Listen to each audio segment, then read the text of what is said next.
Tom, we first met late 2015.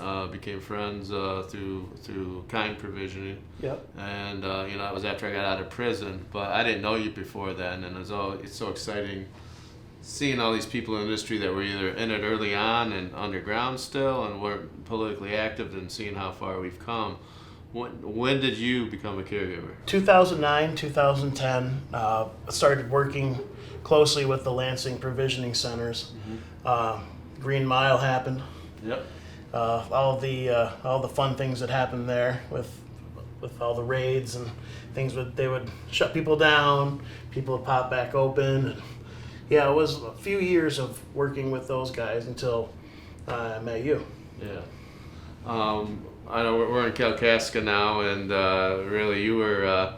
So I came up to Kalkaska, met the whole, Denny, Cash, Scott, Jeff Seating, and just fell in love. It was late 2016. They wanted to opt in. They wanted to do it right.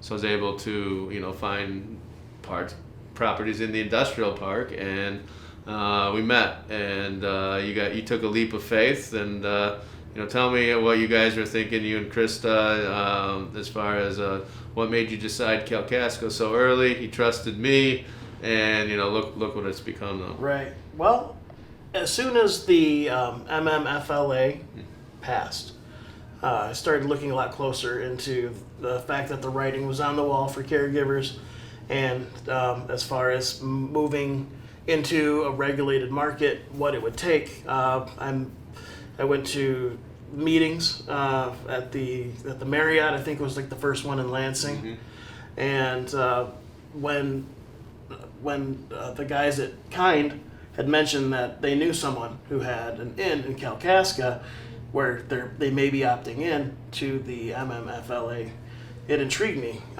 My wife and Krista and I already had property up here.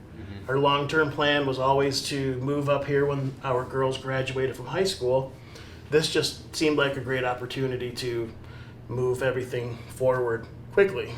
If Krista were in here in this interview, she'd say something to the effect that it wouldn't really matter what she thought, because if I'm going to do something, I'm going to do something. But she's always been very supportive of everything that I do, and it has panned out to be a smart decision. And putting our trust in you and putting our trust in the village of Kalkaska has really been one of the best decisions of our lives.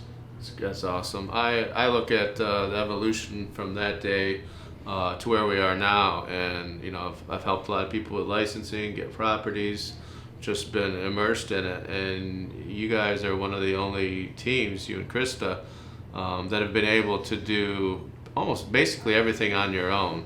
Whether it be getting your state license, writing your application, building this property, growing. I mean, everything. It's the whole deal. It's highly impressive. What's been able for you guys to do that, and how has that worked out for you two personally? Well, it's a drive thing, really. If I say I'm going to do something, I do it, and this is such a huge opportunity that there was no way I was going to drop the ball on it. It was a very rocky road with the board, as you know. That was my next question. Yeah. Okay. I mean, basically, this was all been built ground up by our own hands and by our family and close friends, and we still have those people with us today working for us.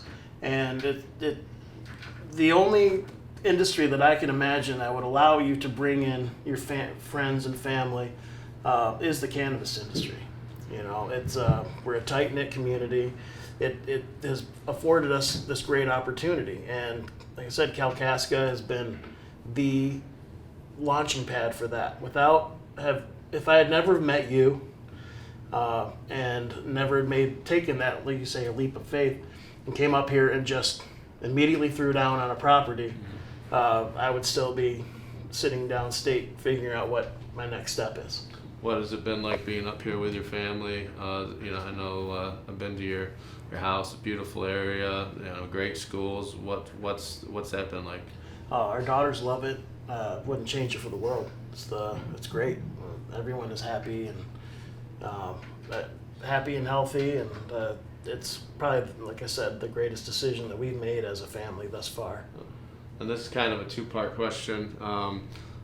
You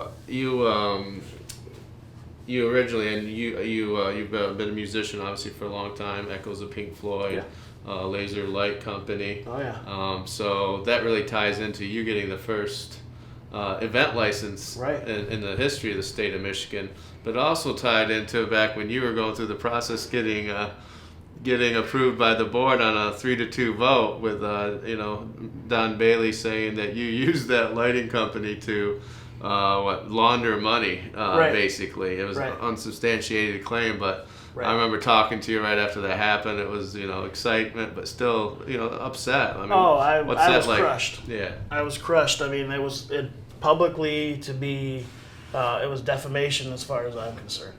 But the truth is we're here, and the board's gone, and the industry will prevail. But it was absolutely unsubstantiated. RL Solutions has been around since 2016 as a caregiver, and we have paid taxes. The state of Michigan asked for an actual statement as to why we paid taxes as a caregiver.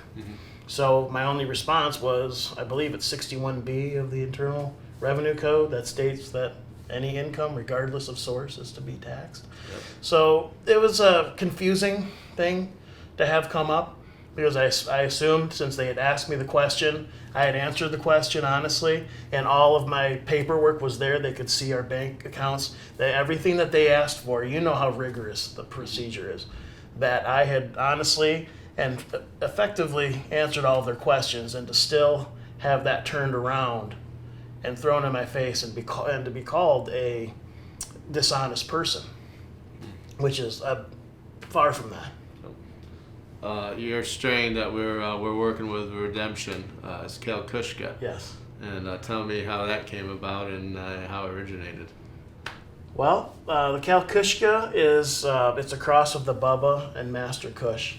It was a gift to me from the gentleman over at Kind.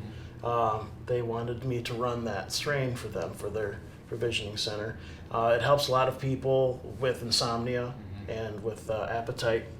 And when it came time to make the move to Kalkaska, I asked for the blessing to change the name. Yeah. I thought the Kalkaska, since they're such a pioneer in the industry, as a municipality, they've earned the right to have a strain named after them. So it was serendipity. It's the Master Kush and the Bubba Kush, and it works out great. Yeah. And then from the Kalkushka, we shall make the Kalhashka. I love it. One of the things that I'm really excited about with Redemption is working with you, Drew, Kevin, Sam, and Elliot, and the other people I'm bringing on. It's all people that have been doing this for a while and then grown and paid their dues and kind of basically have made it through this shooting gallery that we have to go through to even make it here. With 10 years for you, 11 years. Right. How do you see the industry going? What do you think about 2020 and groups like us working together when we're taking on the big companies? Well, I say the proof's in the pudding. Honestly, keep putting out quality products that people want. Having small batch craft cannabis versus large batch cannabis that some people would call mids. I mean, it's really the consumer will decide. And I see cannabis and just say the beer industry as being very synonymous with each other, right? You have, of course, hops being the same family as cannabis, but also you have everywhere from Budweiser, Natty Ice, you have Bell's and Shorts, just to name some Michigan companies. And then you have the Coroner Brew Pub. Yeah. And these all can, and hopefully they will succeed under this new law, as long as everyone can learn that there is enough room for everyone to find their lane and stay in it. And as far as the Redemption brand and for Real Leaf Solutions, That means staying with the highest quality of product that we can have, sticking to our morals, and not losing sight of where we came from. Yeah, I love it. One of the things I can tell, just even when I was telling you about Danny earlier in the sentence, Yeah, you know, right. it hurt you.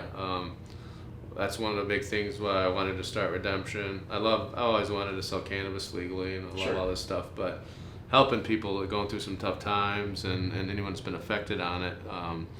I know it's very authentic with you, but I mean, how long have you been thinking about that and what to do, and what are you kind of looking for Redemption to do in ways of helping people? Well, I honestly feel that you will make the best decisions. I know that you have more experience in that department than I do, so I like to, like I said, stay in my lane. And but we're behind you 100%. You know, anything that we need to do, anything you decide that makes the most sense, that we need to move forward, or there's, you know, this group that needs attention, or whatever. You know, we sit down, figure it out, and see what makes the best. You know, what the best plan is to move forward and help people out, because there's still people incarcerated for doing this exact thing that we. Luckily, I'm here. I have a license. We are blessed. But there are people that have unfortunately found themselves in a position where they're not. And it's time for us to, you know, to pay up and get these people the help that they need, get them out of prison, get them on their feet, and lift everyone up, because that's what this plant is about. It lifts you up. That's why people use it, medically, adult use, and that's what we need to do. I love it. What are your plans with your adult event license? Well, there are quite a few. Yeah. Constantly on my mind. Obviously, like we had discussed, an annual Kalkaska event. But beyond that, I really feel like a farmer's market type atmosphere is a really solid way for us to network as an industry, bringing provisioning centers to one place to sell, so people can come to one place and shop. Would help the industry out. We can network. Instead of everyone working against each other, we can figure out a way to all come together. It'll be very convenient for the consumer to go to one place and have access to everyone's products, instead of having to drive around the state to seek out what they want and what works best for them. That's great. That's awesome. You're in an interesting situation where you have flower, really good flower, great flower, and people, obviously there's a huge shortage. Well, what is it like with people knocking on your door every day, coming at you, wanting to do deals, offering you things? How have you been able to move through that aspect and decipher who's who? It's difficult. I spend time on the phone talking to people, getting to know the organization that they're working with, the structure. We prefer to work with mom and pops right now. The nature of the industry is these people who are not vertically integrated. They're in an awkward situation. They've put forth all of this money, and their lives are on the line. Yeah. So we like to work with people that are more grassroots, like we are. But we're constantly getting phone calls, like you're saying, all day long. I do not have a secretary. I don't have a way to really filter other than ignore phone calls until someone texts me. Or I receive random emails about whether we have a store that's open or not because of Channel 9 and 10 News saying that we do. So it's a constant thing for me to weed through managing this facility, and also working to broaden our reach to customers through different markets. Right now we work with a great group of provisioning centers. It's been very rewarding getting to know these people. We couldn't possibly grow enough cannabis to supply the people that we are already working with, but I still like to talk to new potential clients or customers and see how we can help them out. It is a very interesting situation. Prices are high. We refuse to increase our prices from where they stood, and we will never charge a $4,000 pound. Yeah. All we're going to do, if we keep getting greedy, is we're going to drive more people to the black market. We have a unique opportunity where a market has opened up, and we are welcoming people that feel comfortable now to come in. And if we price them out of something, they realize cannabis works for them. That's wonderful. But now they can't afford access to that cannabis. They will go down the street, and rightfully so. I mean, that's not, in my opinion, if you price people out of an industry, then you almost deserve the black market. And so we refuse to price things, we refuse to price things that are unattainable to people on this, just your standard customer coming into a provisioning center. Yeah. And I know, speaking of you coming to kind of feel more comfortable and coming out of that caregiver system, I remember early 17 we talked, and you got interviewed by the local paper, and you were hesitant. You didn't really like the way they printed the story, but then fast forward, here we are, and you're in Cranes, Detroit, Right. you're in Up North Express. Sure. I mean, how's that evolved? Well, it evolved by stopping. I ceased communication with the press until basically the Village. Honestly, the Village came to me and said, "This is who we are working with on a story about the Village." And once I knew what the narrative was, then I knew it was okay to start communicating. In 2017, I don't think the press was ready to actually report the law. I came into it trying to let people know this is coming. This is a law. Like, people have access to medical cannabis. You will see this starting to happen. Trying to normalize it, and they took that and they sensationalized it into we're risking everything, and the feds could still come and shut us down. And I told the reporter, so that was the last time you get to speak to me or anyone that I know in the industry until you guys figure out, the proper narrative, because this is not an educational. Mm-hmm. It's fear mongering. So, I know you've vacationed up here for a while. You live up here. I kind of consider us both somewhat similar blue collar background, smaller town guys. I've really enjoyed watching the attitude of Old Mission, Peninsula, Traverse City, all these surrounding areas. They look down their nose at Kalkaska, and they've kind of fumbled and bumbled their way through their marijuana ordinances, if they have them. What have you noticed with that, and have you started to see some of the other communities kind of catching on what Kalkaska is doing, or are they still just saying, Kalkaska can't do anything? I think there's as far as their attitude towards Kalkaska? Yeah. I don't know. I don't ask. Yeah. All I know is that there's a lot of pride here in Yeah. Kalkaska, and it's making a difference. I know that I've seen more activity at the stores. I see building crews having lunches at the restaurants. What Kalkaska has decided to do is working for them. If other municipalities don't want to have a part of that, they're okay. They can have the wine business. There's the brewery business, and that's great. I guess maybe it's a good thing. Let Kalkaska have the cannabis business and see what happens. And if they regret it, they regret not jumping on board.